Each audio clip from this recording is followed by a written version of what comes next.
आप देख रहे हैं पीएन न्यूज लाइव, आपकी आवाज।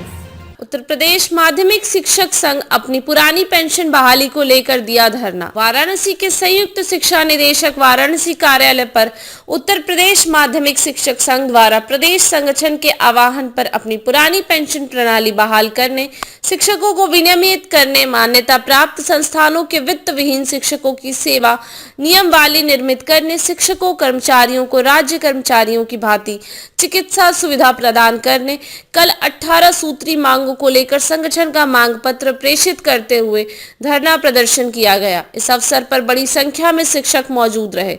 इस अवसर पर मंडल अध्यक्ष सुधाकर सिंह, प्रभारी वाराणसी खंड शिक्षक निर्वाचन क्षेत्र संत सेवक सिंह, मंडल मंत्री डॉक्टर सत्येंद्र प्रताप सिंह ने संयुक्त रूप से कहा कि हमारी 18 सूत्री मांगे हैं, जिसमें ओपीएस, पुरानी पेंशन प्रणाली, एनपीएस समाप्त हो, तदर्थ शिक्षकों की सेवाएं अस्थायी की जाए, वित्त विहीन विद्यालयों में कार्यरत शिक्षक एवं कर्मचारियों की सेवा सुनिश्चित करने, अवकाश प्राप्त शिक्षकों को एवं कर्मचारियों को चिकित्सीय सुविधा प्रदान करने, 8वें वेतन आयोग के गठन की अधिसूचना जारी की जाए आदि कुल 18 सूत्रीय मांगों को लेकर पूरे मंडल में धरना दिया गया। संत सेवक सिंह, पूर्व मंडल अध्यक्ष, वर्तमान में प्रभारी वाराणसी खंड शिक्षक निर्वाचन क्षेत्र। किस तरह का धरना आप लोग? ये धरना उत्तर प्रदेश माध्यमिक शिक्षक संघ के आह्वान पर किया जा रहा है। ये 18 सूत्री मांगों को लेकर के धरना है। मुख्य रूप से ओपीएस की बहाली और ये तदर्थ शिक्षकों का विमुक्तीकरण और वित्त विहीन शिक्षकों को की सेवा नियमावली बनाई जाए, शिक्षकों को राज्य कर्मचारियों की भांति चिकित्सीय सुविधा प्रदान की जाए और अभी छंटनी की व्यवस्था सरकार बना रही थी, उन अध्यापकों का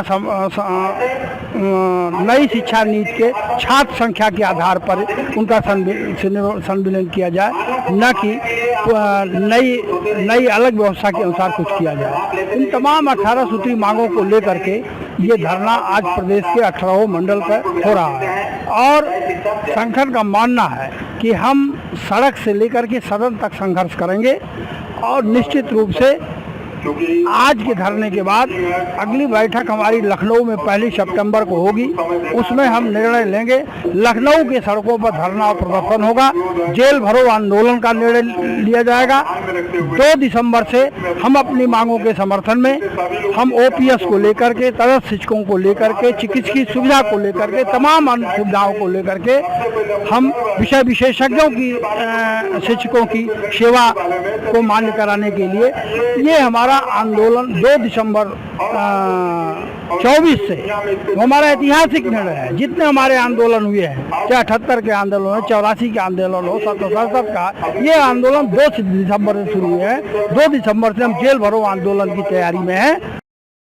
मैं सुधाकर सिंह, वाराणसी मंडल अध्यक्ष, उत्तर प्रदेश माध्यमिक शिक्षक संघ। आज हम सब अपने पूर्व निर्धारित कार्यक्रम के अनुसार जो हम लोगों का प्रांतीय अधिवेशन सम्मेलन था मुजफ्फरनगर शुक्रताल में, उसमें जो सर्वसम्मत से निर्णय लिया गया था कि हमारी जो ज्वलंत और बहुप्रतीक्षित जो समस्याएं हैं, हमारी पुरानी पेंशन जो हमको प्राप्त होनी चाहिए, सरकार उसकी लगातार अनदेखी कर रही है। अपने लिए तो उन्होंने पुरानी पेंशन को रखे हुए है, चाहे वो उनके मेंबर ऑफ पार्लियामेंट हों, चाहे एमएलसी हों, चाहे एमएलए हों, सब लोगों को पुरानी पेंशन प्राप्त हो रही है। एक बार नहीं, 2 बार, जितनी बार निर्वाचित होते हैं। तो आखिर में हमारा शिक्षक समुदाय और कर्मचारी क्यों उससे वंचित किया जा रहा है, ये बहुत दुर्भाग्यपूर्ण है। हमारे यशस्वी प्रांतीय अध्यक्ष जी पहली बार सदन में 2008 में आदरणीय चेतनारायण सिंह जी इसको लेकर के इन्होंने आवाज़ उठाई कि ये इस तरह का भेदभाव नहीं होना चाहिए।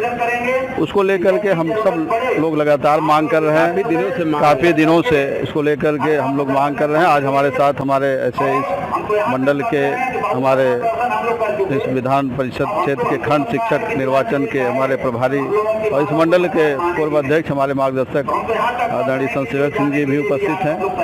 और धरना आप देख रहे हैं कि चल रहा है, ये 18वें मंडल पर चल रहा है प्रांतीय नेतृत्व के आह्वान पर। और अभी जो हमारे तदर्थ शिक्षक साथी जो बहुत दिनों से कार्यरत थे, जब शिक्षक नहीं मिल रहे थे विद्यालयों को। बहुत लंबी सेवा देने के बाद भी 9 नवंबर के काले आदेश से उनको हटाया गया है, जबकि माननीय उच्च न्यायालय ने सबको जो है उनको अपने दायित्वों का निर्वहन करते हुए वेतन देने का निर्बाध रूप से आदेश जारी किया कि विमुद्रीकरण करते हुए इनका वेतन निर्बाध रूप से जारी रखें। लेकिन सरकार इतनी संवेदनहीन हो गई है कि इसको मानने के लिए तैयार नहीं थी। फिर सुप्रीम कोर्ट में हमारे शिक्षक साथी गए, वहाँ सरकार ने इसका अपोज किया, लेकिन माननीय उच्चतम न्यायालय ने जो उच्च न्यायालय का जो आदेश था वेतन निर्बाध रूप से जारी करने का विमुद्रीकरण करते हुए, उसको उन्होंने बहाल करने का निर्णय दिया और सरकार की SLP को खारिज कर दिया। अभी भी सरकार उसको तुरंत उस पर निर्णय लेकर के ऐसे शिक्षक साथियों को तुरंत बहाल करना चाहिए, हमारी मांग है। और हमारी चिकित्सीय सुविधा भी हमको प्राप्त होनी चाहिए राजकीय कर्मचारियों की भांति। वित्तहीन साथियों को मानदेय भी सरकार को देना चाहिए, वे बहुत लंबे काल से सेवा दे रहे हैं। ऐसे हमारी 18 सूत्री जो मांगे हैं उनको लेकर के पूरे 18 मंडल पर शिक्षक आज धरना दे रहा है। भारतीय मंडल के संयुक्त शिक्षा निदेशक कार्यालय पे हम लोग धरनारत हैं और इस मंडल का दुर्भाग्य है कि ऐसे हमारे संयुक्त शिक्षा निदेशक के रूप में हमारे जो JD जो प्राप्त हुए हैं ज्वाइंट डायरेक्टर साहब, निश्चित रूप से ये बहुत ही इनका रवैया बहुत ही उदासीन है, शिक्षक समस्याओं को लेकर के संवेदनहीन है। आज भी यहाँ उपस्थित नहीं है, इस बात का